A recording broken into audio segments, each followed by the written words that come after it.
মার্কিন রণতরীর পর এবার ইসরায়েলে হামলা চালিয়েছে ইয়েমেনের বিদ্রোহী গোষ্ঠী হুতি। ইসরায়েলের নেভাটিক বিমান ঘাঁটি ও নেঘেভ মরুভূমিতে এই হামলা হয়। হামলায় ব্যবহার করা হয়েছে প্যালেস্টাইন টু ব্যালিস্টিক মিসাইল।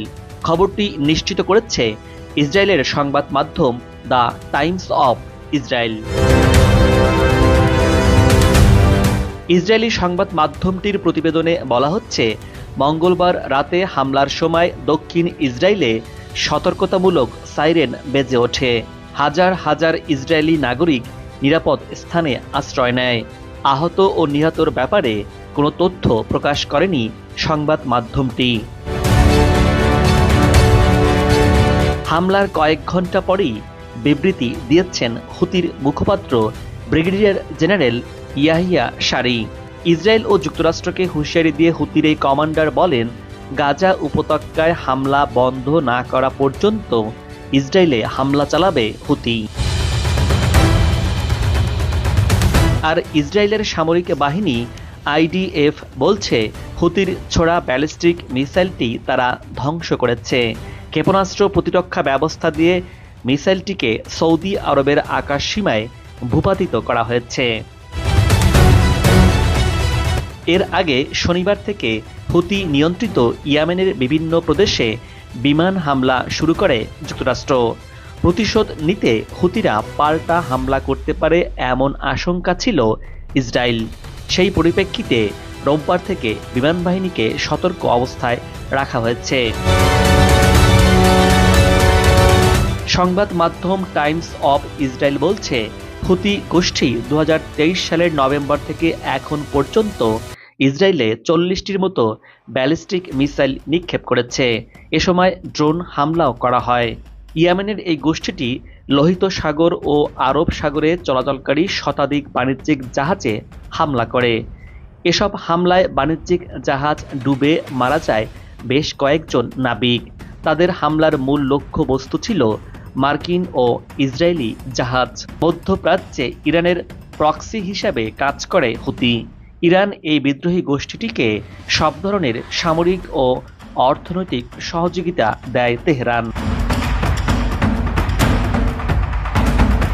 এর আগে লোহিত সাগরে মার্কিন যুদ্ধ জাহাজের ওপর ফের হামলা শুরু করেছে ইয়েমেনের হুতি বিদ্রোহীরা। ইয়েমেনে যুক্তরাষ্ট্রের হামলার জবাবে এবার যুক্তরাষ্ট্রের ইউএসএস হ্যারি এস ট্রুম্যান বিমানবাহী রণতরীতে হামলা চালিয়েছে হুতি বিদ্রোহীরা। যুদ্ধ জাহাজটিতে লক্ষ্য করে ছোড়া হয় 18টি ক্ষেপণাস্ত্র ও ড্রোন। হামলার মুখে জাহাজটি ইয়েমেনের জলসীমা থেকে সরে যেতে বাধ্য হয়েছে। এ নিয়ে 72 ঘন্টার মধ্যে চতুর্থবারের মতো মার্কিন জাহাজে হামলা চালালো হুতি বিদ্রোহীরা, এমন খবর প্রকাশ করেছে আল জাজিরা। হুতিদের সামরিক মুখপাত্র ইয়াহিয়া সারি বলেছেন, এই অভিযানে যুক্তরাষ্ট্রের জাহাজ লক্ষ্য করে বেশ কয়েকটি ক্রুজ ক্ষেপণাস্ত্র এবং ড্রোন নিক্ষেপ করা হয়, যা ইয়েমেনে যুক্তরাষ্ট্রের পরিকল্পিত আক্রমণকে ব্যর্থ করে দিয়েছে। সামাজিক যোগাযোগ মাধ্যমের এক পোস্টে সারি লিখেছেন, এই অভিযান সফলভাবে লক্ষ্য অর্জন করেছে। সেই সাথে হুঁশিয়ারি দিয়ে তিনি বলেছেন, মার্কিন আগ্রাসন ফিলিস্তিন জনগণের প্রতি ইয়েমেনের অটল সমর্থনকে থামাতে পারবে না এবং গাজায় হামলা এবং অবরোধ বন্ধ না হওয়া পর্যন্ত ইসরায়েলের উপর আরও হামলা চলতে থাকবে। এর আগে গাজায় ইসরায়েলের আকস্মিক হামলার কয়েক ঘন্টা পরই ইসরায়েলের দিকে ক্ষেপণাস্ত্র নিক্ষেপ করে হুতি। অবশ্য ইসরায়েল জানিয়েছে, তারা হুতির ক্ষেপণাস্ত্রটি তাদের ভূখণ্ডে পৌঁছানোর আগেই প্রতিহত করেছে। ইয়েমেনের স্থানীয় গণমাধ্যম জানিয়েছে, সাম্প্রতিক কয়েক ঘন্টায় সাদা এবং বন্দর শহর হোদাইদা সহ দেশটির বেশ কয়েকটি এলাকায় মার্কিন হামলা হয়েছে। মার্কিন প্রেসিডেন্ট ডোনাল্ড ট্রাম্পের নির্দেশে শনিবার থেকে ইয়েমেনের হুতি বিদ্রোহী গোষ্ঠীর উপর বড় ধরনের বিমান হামলা শুরু করেছে যুক্তরাষ্ট্রের সামরিক বাহিনী। এই হামলা সম্পর্কে মার্কিন পররাষ্ট্রমন্ত্রী মার্কো রুবিও বলেছেন, ইয়েমেনে বিদ্রোহী গোষ্ঠী হুতিদের উপর হামলা চালিয়ে যুক্তরাষ্ট্র বিশ্বের উপকার করছে। ফক্স নিউজ রেডিওতে এক সাক্ষাৎকারে রুবিও বলেন, এটা ভাবা ভুল যে আমরা ইয়েমেনে হামলা করেছি। আমরা হুতিদের উপর বোমা হামলা চালাচ্ছি, আর ঘটনাক্রমে হুতিরা ইয়েমেনই অবস্থান করে।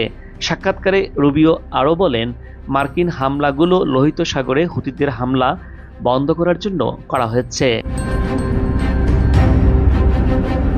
ইরানের আকাশে ঢুকে পড়ল যুক্তরাষ্ট্রের গোয়েন্দা বাহিনীর ড্রোন, জানিয়ে তোলপাড় চলছে ইরানের সামরিক বাহিনীর মাঝে। এদিকে তেহরানের পারমাণবিক স্থাপনাগুলোতে যুক্তরাষ্ট্র ও ইসরায়েলের হামলা নিয়ে বাড়ছে উদ্বেগ আর উৎকণ্ঠা। এরই মাঝে ইরানকে ধ্বংস করার হুমকিও এসেছে হোয়াইট হাউস থেকে। ইরানকে ভয় দেখানোর জন্যে ইয়েমেনের হুতি গোষ্ঠীর উপর বিমান হামলা চালিয়েছে যুক্তরাষ্ট্র। পাল্টা প্রতিরোধের ডাক দিয়েছে ইরানও। প্রশ্ন উঠেছে, যুক্তরাষ্ট্র ও ইসরায়েলকে কোন কৌশলে ঠেকাবে ইরান? ইরানের বিমান বাহিনীর বরাত দিয়ে সংবাদ মাধ্যম বলছে, দেশটির আকাশ সীমার কাছে ইরানের F-14 যুদ্ধবিমান এবং নজরদারি ড্রোনের মুখোমুখি হওয়ার পরপরই একটি মার্কিন MQ-4C রিকনেসান্স ড্রোন পিছু হটেছে। ইসলামী প্রজাতন্ত্রের ইরানের সশস্ত্র বাহিনী যে কোনো আগ্রাসনের বিরুদ্ধে প্রতিরক্ষার জন্য সম্পূর্ণ প্রস্তুত এবং প্রয়োজনে মধ্যপ্রাচ্যে শত্রু স্বার্থের উপর ধ্বংসাত্মক আক্রমণ চালাবে। সেনাবাহিনীর বিমান বাহিনীর বিবৃতি উদ্ধৃতি দিয়ে এমন খবর জানা। এদিকে গাজায় ইসরায়েলের হামলা ও যুদ্ধ পুনরায় শুরু করার জন্য ইরান যুক্তরাষ্ট্রকে দায়ী করেছে। ইরান বধে নেমেছেন মার্কিন প্রেসিডেন্ট ডোনাল্ড ট্রাম্প। দ্বিতীয় মেয়াদে ক্ষমতার চেয়ারে বসে ট্রাম্পের অন্যতম জ্ঞান হয়ে পড়েছে যেন ইরানকে দমানো। পৃথিবীর ক্ষমতাধর এক রাষ্ট্র মধ্যপ্রাচ্যের ইরানকে নিয়ে এত মাথা ব্যথার কেন? এর কারণ হলো আধিপত্য হারানোর ভয়ে। কেননা শক্তিমান দেশের সব শক্তির সব বাধার দেয়াল পেরিয়ে তেহরান অধম্য গতিতে মাথা উঁচু করে দাঁড়িয়ে আছে, আর এতেই ভয়ে ধরে গেছে মোড়ল রাষ্ট্রের।